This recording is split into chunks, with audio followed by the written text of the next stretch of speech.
ውድቀታችሁን በሚፈልጉ ሰዎች እጅ ላይ አማኑኤል አይጣላችሁ። ጉድጓድ በሚቆፍሩላችሁ ክፉ ሰው እጅ ላይ እግዚአብሔር አይጣላችሁ።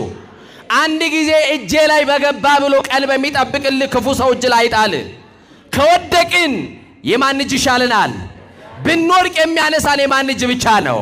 ለመውደቅ ስንፍገመገም የሚደግፈን ማን ብቻ ነው?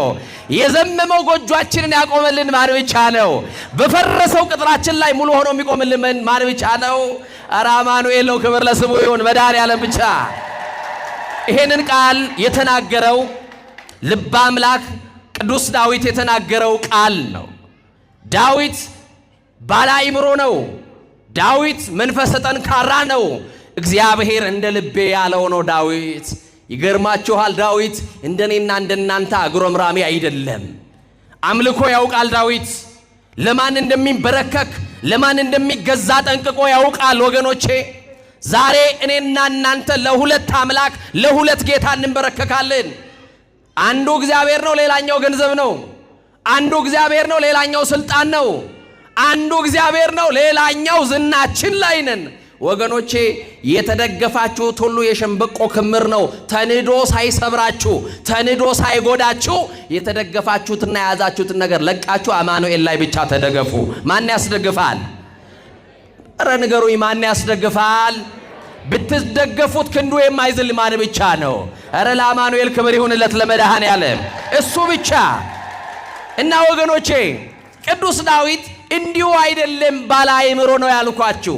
መሽቶ ሲነጋ በእግዚአብሔር ፊት አያጉረመርምም። እናቶቼ ንገሩኝ፣ ዛሬ መሽቶ ሲነጋ ኪዳን እየሄዳችሁ መንገድ ላይ ከሰዎች ጋር ስትገናኙ እንዴት አደርሽ ወይዘሮ ገሌ ስትባል እግዚአብሔር ይመስገን እንላለን አይደል? ግን ቀጥለን ደግሞ የምናቀርባት ደግሞ ሮሮ አለች አይደል? ባክሽ ሌሊቱን ሲቆርጠኝ ሲፈልጠኝ አደረ እንላለን አይደል? ምን አዳር አለ ብለህ ነው? ይኸው ሌሊቱን እኮ ነው እንዲሁ ነው የነጋልኝ እንላለን። ግድ የለም ስትገላበጥ ብታድርም ሌሊቱን ያነጋልህ ማን ብቻ ነው? ሲቆረጥምም ሲፈልጥም ብታድር ሌሊቱን ለሞት ያላደረገብህ ደግፎ ያነሳ ማን ነው? ለዚህ ነው ልበ አምላክ ቅዱስ ዳዊት እንዲህ አለ፣ አንሰ ሰከብኮ ኖምኮ ተንሣእኩ እስመ እግዚአብሔር አንሣእኒ ይላል። ጠዋት ተነስቶ በማለዳ እግዚአብሔር ላይ አያጉረመርምም። እንዲህ ነው የሚለው። እንዴት እንደተደግፎ እንደተነሳ ያውቃል። ታውቃላችሁ እንዴት እንደተኛችሁ፣ ግን እንደተነሳችሁ አታውቁም። በእንቅልፍ እንዴት አይነት ዓለም ውስጥ እንደነበራችሁ አታውቁም፣ አታስተውሉም። ደግፎ ያነቃችሁ ማን ነው? ወታችሁ ለመግባታችሁ ዋስትናችሁ ማን ነው? ተኝተን ለመነሳታችን ዋስትናችን ማን ነው? እኛ እኮ እርግጠኛ ነን አይናችንን የምንከድነው አማኑኤል ስላለ ብቻ ነው። እውነት አስት ዙሪያችንን ካዳመጥነው አይን የማያስከድን ነገር አለ። ግን መድኃኔዓለምን አምነን አይናችንን እንከድናለን። እሱም ደግሞ ታምኖ ሌሊቱን አንግቶ ደግፎ ያነቃናል። ደግፎ ላነቃችሁ ለአማኑኤል ክብር ይሁን። እና ዳዊት አንሰ ሰከብኮ ኖምኩ ወተንሣእኩ እስመ እግዚአብሔር አንሣእኒ፣ እኔ ተኛው እስቲ በሉ አንቀላፋው እግዚአብሔር ደግፎኛልና ነቃው።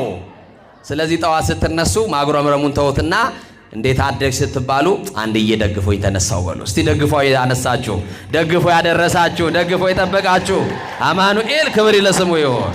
መድኃኔዓለም ደግፎ ይበሉ፣ መልአኩ ከልሎ ይበሉ፣ በክንፎቹ ጋርዶ ይበሉ። ሰዎች ሲጠይቋችሁ አንዳንድ ጊዜ እኮ ይሞታሉ ብለው የሚወራረዱብን ሰዎች አሉ። ይሄንን ዓመት አያልፍም ብለው የሚወራረዱብን ሰዎች አሉ። እኔ ከመወረውረው ካመለጠ ብለው የሚዝቱብን ሰዎች አሉ። ይኸውላችሁ እንደ ገዳዮችማ ቢሆን ተገድለን አልቀናል። እንደማን ግን አለን? እንደ ማቸርነት አለን። ባለ ብዙ ምሕረት በሆነው በእግዚአብሔር እጅ ላይ ስለተደገፍን በሱ እጅ ላይ አለን። ወገኖቼ ቅዱስ ዳዊት ይሄ ብቻ አይደለም፣ እግዚአብሔር ኃጢአትን ይቅር የሚል ከባቴ አበሳ ግምና ሸፋኝ ነውርን የሚከድን እንደሆነ ሲገባው ብፁዓን ለተሐርገሎሙ ኃጢአቶሙ እያለ በእግዚአብሔር ፊት እንዲህ ይናገራል። ኃጢአታቸውን ይቅር ያላቸው ሰዎች ብፁዓን ናቸው። በደላቸውን ያላሰበባቸው ያልቆጠረባቸው ሰዎች ምስጉን ናቸው፣ ብፁዓን ናቸው ይላል። ወገኖች የተሸፍኖልን ነው እዚህ የገባ ነው። እውነት አሰት እኔ ባይሸፈንልኝ እዚህ አልቆምም። ማምላክ ምስክሬ፣ ስንት ጉድ አለብኝ፣ ስንት ነውር አለብኝ። ነውሬን ከድኖ በምሕረቱ ግን ያቆመኝ አማኑኤል ነው። ዳዊት ይሄ ሲገባው እንዲህ አለ። ገና ወደ እግዚአብሔር ቤተ መቅደስ ሲመጣ እኔ ግን አለ፣ በማርያም በሉ እናንተ ድምፃችሁን ከፍ አድርጎ፣ በምሕረት ብዛት ወደ ቤት እገባለሁ። በምን ብዛት? አረ ንገሩኝ፣ በምን ብዛት? ስለዚህ እዚህ ያለነው ምሮን እንጂ መርምሮን አይደለም። ክብር ለስሙ ይሁን። ምህረት የተደረገልንን ይቅር የተባልንን ኃጢአታችን የተከደነልን ሰዎች ነን። ዳዊት ይሄ ብቻ አይደለም።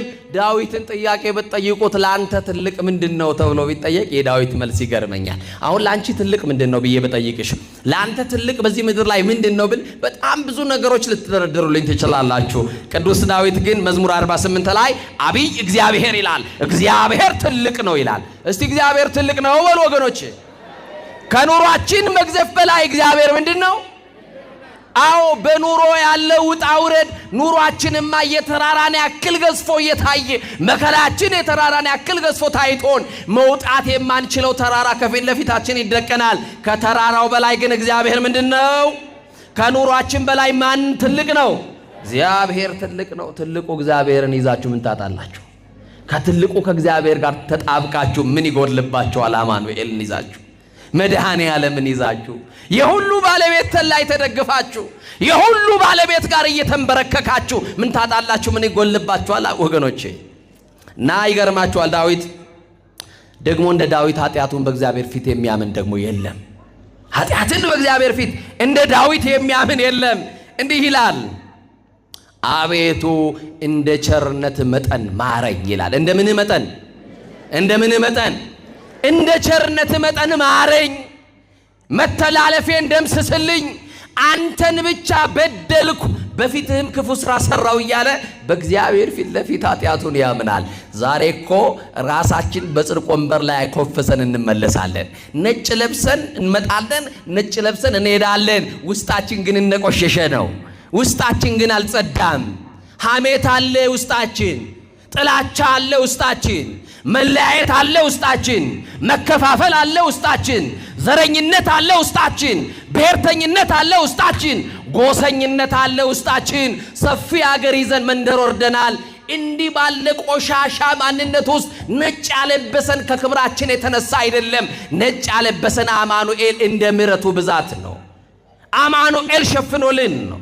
መድኃኔ ዓለም ከድኖልን ነው እንጂማ ስራችን በእግዚአብሔር ፊት ቢገለጥ መስህ ኃጢአትን ትታቀብ እግዚኦ እግዚኦ መኑ ይቀውም ቅድሜከ አይደል ያለው። ኃጢአትን ብትጠባበቅ በፊት ማን ይቆማል እኮ ነው ያለው። እግዚአብሔር ኃጢአታችንን ቢቆጥርብን ኖሮ በእግዚአብሔር ፊት ባለሞገስ ሆኖ የሚቆም ማንም የለም። ተሸፍኖልን ግን ቆመናል። ይሄንን ነገር እንዳትረሱ ወገኖቼ። የሰማችሁኝ ነው? ተሸፍኖልን ይቆም ነው። ይገርማችኋል አንዳንድ ጊዜ እግዚአብሔር ይቅር ያለን ሰዎች ነን። እየሰማችሁኝ ነው? ዛሬ መድኃኔ ዓለምን የምናገለግለው ይቅርታውን ስለምናውቅ ነው። ብዙ በደላችን ስለተተወልን ነው። ብዙ ኃጢአታችን ስለተሰረዘልን ነው። እንደ ምሕረቱ ብዛት በምሕረቱ ብዛት ስለተጎበኘን ነው። ባለ ብዙ ምሕረት በሆነው በአማኑኤል ስለተጎበኘን ነው። አንዳንድ ሰዎች በድፍረት አባትነታችንና ክህነታችንን ይረሱና በውስጥ መስመር ይጽፉልናል። እየሰማችሁኝ ነው? በጣም ነውር የሆኑ ነገሮች ፕሮፋይላቸው ሲታይ የእመቤታችን ስዕል አለው። ፕሮፋይላቸው ሲባል የኢትዮጵያ ኦርቶዶክስ ተዋሕዶ ቤተክርስቲያን አርማ አለው። ወገኖቼ